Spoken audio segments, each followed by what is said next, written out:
Miracle stories are beautiful things, and they matter.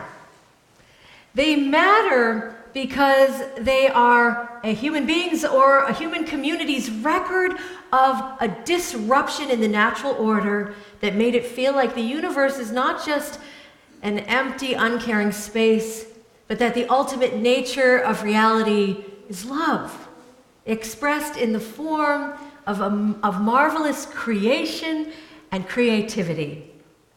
It's not really worth your time or mine to question if a miracle actually happened. What we know for sure does happen through miracles is that people's guts get changed by experiencing them. Even after a bunch of helpful, reasonable friends explain to them that what they experienced couldn't actually have occurred. Folks who experience miracles just go on having their innards changed, their souls enriched, their perspective altered, and their life given much more meaning. And that's what happens. Science can prove that. You just have to ask around yourself. I would venture to guess that even among us here this morning, there are a few who have experienced miracles, but are keeping that to themselves because they're reasonable people. And they'd rather keep their reputation intact than share what happened to them and the sense of awe and blessing they got from it. One of the most wonderful things about being a minister is that I get to hear these stories, kind of whispered in my ear on a fairly regular basis. And I feel like I get to collect miracles, And you know what people always ask me when they tell me about a miracle that happened to them? They always say, "Do you think it was real?" And I respond every single time, "Did it happen? Then it was real." Easter is real, and that's a different category than true. So the women went to the tomb after this beautiful man, Jesus, was executed by the Roman authorities for stirring up his people and oppressed, occupied people, and disrupting their social order. They crucified him with no second thought, just the way they crucified Jews all the time for daring to act like self-respecting people with big ideas about justice, compassion, and egalitarianism. They nailed him right up. And I'm here to tell you, in case you don't know this, that Pontius Pilate, having to be persuaded by an angry Jewish mob to do the deed, nonsense. Written by a gospel author who had an agenda. No such thing. We have tons of historical evidence that Pontius Pilate ordered crucifixions all the time, left and right. He was a notorious sadist, and he loved using extreme violence to make whatever point he felt like making at the time in the region that he governed. There's a lot of record of him putting Jews to death, and no record at all of him ever asking the Jewish community who they would like to pardon on Passover. Did not happen. So this was a devastating event for the beloved community around Jesus. And they watched him die on the cross. And then the next day, which tradition calls Holy Saturday, they couldn't do anything because it was a Sabbath and you are not allowed to work on the Sabbath. But the next day, Sunday, the women go to the tomb because in the ancient Jewish world, it is strictly women's work. It is the women's job to wash and prepare bodies for burial. There are very strict religious laws about the proper washing and the proper burial of the dead. And this is what these poor women have got to go out and handle. A tragic task. But we also have to think about the political side of it, which is how frightening and dangerous it was for them to leave their homes, having been identified as followers of this bandit who was crucified. If they were seen by the Roman authorities, they could be in trouble themselves, a time of high risk. And they get to the tomb, and it's empty. There's a young man all in white. An angel? I don't know. Who knows? The Bible stories were written as a way to share good news, evangelism, not meant to be history. And the tomb is empty, and in this version that we hear from Mark, the boy, the man in white, says, he's been raised up. What? And they freak out, as any of us would. I mean, they may freak out a little bit less because they've seen Jesus himself raise the dead during his healings, but this is terrifying. He's risen, he's been raised up. What? How? When Jesus raises people from the dead, like he did with a little girl that one time, like he did with Lazarus, there's effort involved. There's a person there. There's Jesus praying or laying on his hands, and there are other people around crying. You can see the care. You can feel the tremendous desire and need and anguish from the people gathered around witnessing. But Jesus just, raised up by who? By what?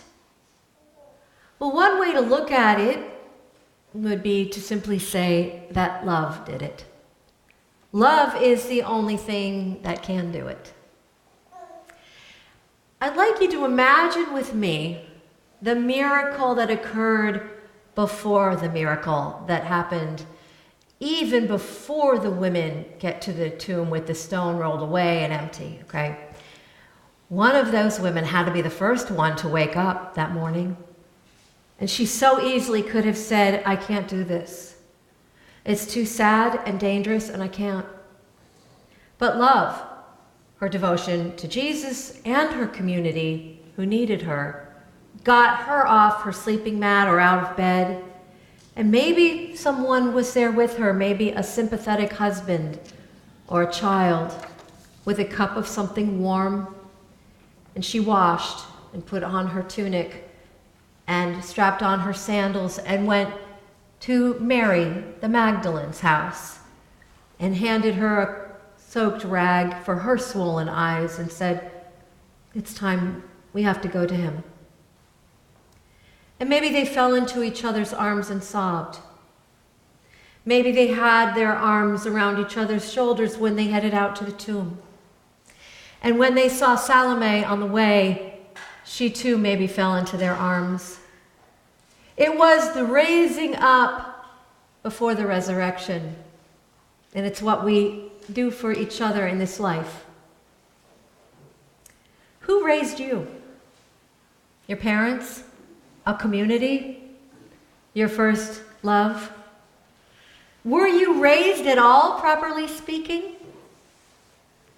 Many people were not raised in their childhood homes by parents or caregivers, although they may use that expression.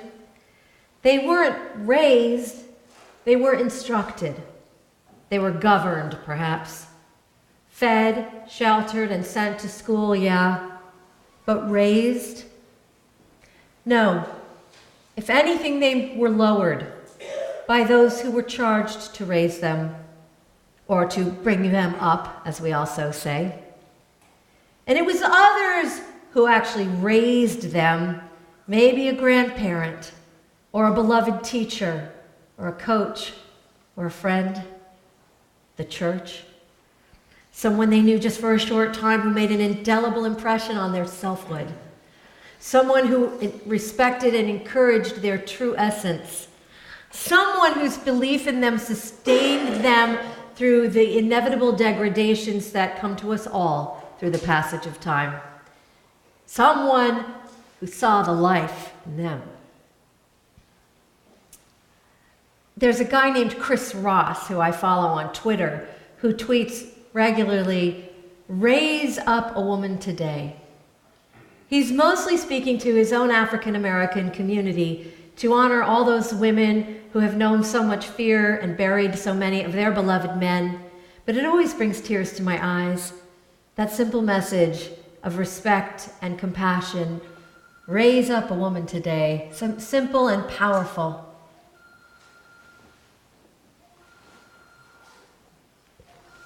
There is entirely too much talk in our culture of people needing to pull themselves up by their own bootstraps.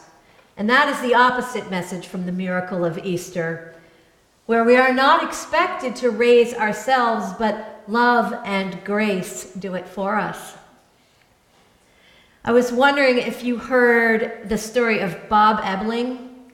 He was the engineer who worked at NASA, and he knew that the rubber seals on the shuttle's booster rockets wouldn't seal properly in cold temperatures.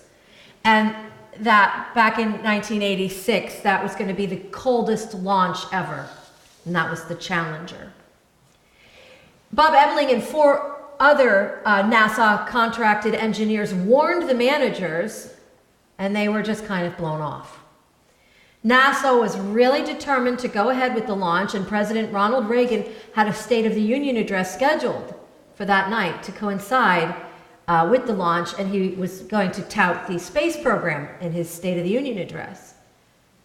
And so these engineers who knew what was going to happen watched from a conference room in Utah on January 28th, 1986, and they watched as the shuttle exploded, killing 7 astronauts. 3 weeks later, Bob Ebling and another engineer sent an anonymous detailed report of the situation to NPR, feeling that the truth needed to be known. A presidential commission later ruled that NASA had a flawed decision-making process.